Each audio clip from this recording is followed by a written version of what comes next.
Hey everybody, Z Garcia here. Today I'm going to be showing you the expansion to Deep Madness. This one right here, Endless Nightmares. I'm not going to be showing you the original game or how that works, so go check out that video for that. But if you want to see what comes in this box, stick around.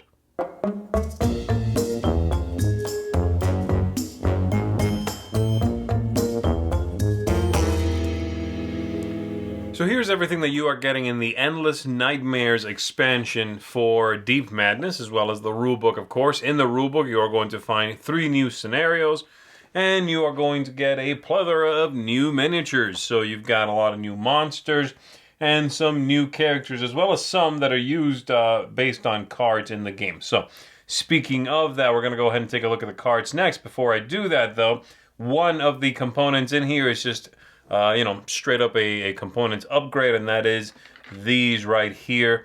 These are the doors that are used in the original game. In the original, they would be standees on plastic stands. Now they are fully sculpted 3D doors, and these are the ones you would put into play if you are locking one of them to keep the monsters from breaking in. You can use these instead. They look great. They really stand out on the board. So that's a real nice upgrade. If you have the original game and you want to get this expansion, that's one thing you can throw in right away without worrying about any of the new content in here. But let's take a look at some of the new content. So we're going to go ahead and take a look at the cards. We've got our new investigators with the appropriate small cards for the action phase. You've got some new monsters. These are either scenario specific or the standard ones. You got some epic ones over here, the double-sided epic ones.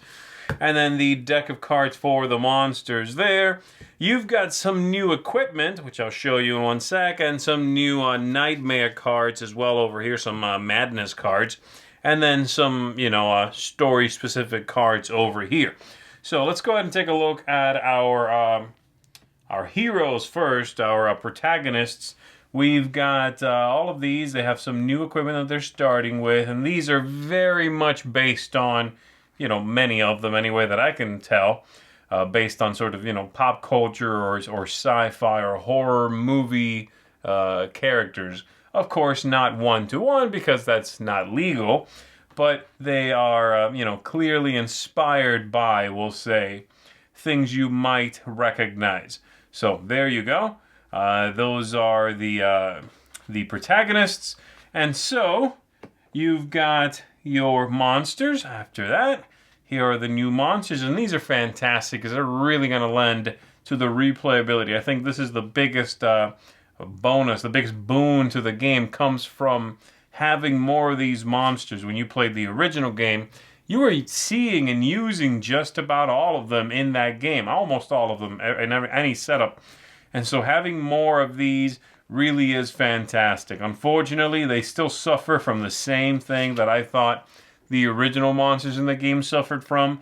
Extremely dark printing, very hard to look at all the minis and immediately tell which is the one that's on this card, because the printing really is extremely dark. If you look at those two cards at a glance, you are going to need to do a little, more studying up close of these to find the matching miniature, at least the first one. Once you've been playing the game for 20 minutes or so, it should be a little easier, but at first, you are going to have a hard time with that. And then we've got over here the new equipment. So lots of new equipment here in the deck. Neat new powers. Some of them have tokens that tie to them, like the sonar decoy over here. There's a token for that from all of the punch-out cardboard. And speaking of punch-out cardboard, again, another issue that this expansion suffers from, found in the original game, is that once you do punch all that cardboard out, there really is no good place to store it in this insert. Unless you manipulate the insert somehow, unless you throw it out and just, keep your minis outside of their mold, there is no good way to store it in the same box, and it's just not ideal. But there are a lot of cool ones in here, and some of them, as I said, have minis that tie to the card itself. So, like, for example, this one here, the auto defense system, you're gonna get a really cool miniature that you'll utilize when you draw that card. This looks great on the board. It's really nice sculpt, very sci-fi, very cool. And then my favorite is in here as well, which also, as I said, ties to a mini. Let me see if I can spot it. It's a suit that's going to allow you. Is it this one, Heavy Miner suit? Yeah, that's it. The Heavy Miner suit is going to allow you to replace your miniature on the board with a new figure because you are supposed to be inside of this suit. You're wearing that. It's going to give you a buff to how many hits you can take. And so hits you'll take will go on here first, and then once this is wrecked, you can exchange this mini with your original mini once again. Really, it's just a fantastic sculpt, very sci-fi video game, I'll say. So it's a well done, immersive, cool model.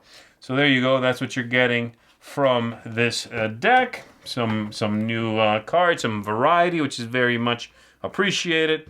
And then, as I said, some new madness cards in here. With a little story, of course, some awful things that are going to happen to you, all of that stuff. And the variety there, once again, will not hurt. Now, the thing is, you will not see all the cards in a game of Deep Madness. The Madness cards, nor the equipment cards, where you see all of them. But having that variety is excellent. Having more characters, certainly, though I will reiterate, having more monsters is the ultimate thing. Just being able to, put some new monsters in the mix, because you will see the exact same ones from game to game to game. And while the characters, that might be okay, because you can, grow attached to them, tell their own story, the monsters, some variety is certainly appreciated. Of all the baddies, my favorite one is probably this character here, a corrupt resident of Kadath, the mining facility. And I like it because it's not just another mass of tentacles, honestly. It does look different, and I like the model itself. But a lot of them are just sort of, blobs with teeth and claws, such as this one here, which is not bad, but they are a little bit samey after a while, so, you sort of know what you're getting, like with this guy who looks pretty much straight out of Cthulhu. But again, masses of tentacles and weird shapes and the like. So there you go. Overall, I would say if you enjoy the base game, this is a really solid expansion. For the monster variety alone, I would recommend it. But you are getting more cards, more of the protagonists, just a solid amount of extra content. So thumbs up here. Definitely would recommend you grab yourself a copy of this if you don't have it, if you've already got your Deep Madness core game. So there you go. That is Endless Nightmares expansion for Deep Madness. Thanks for checking this out with me. I'll see you on the next one. Thanks so much for watching the Dice Tower videos. Find more great videos and reviews, as well as our top-rated audio podcast at Dicetower.com.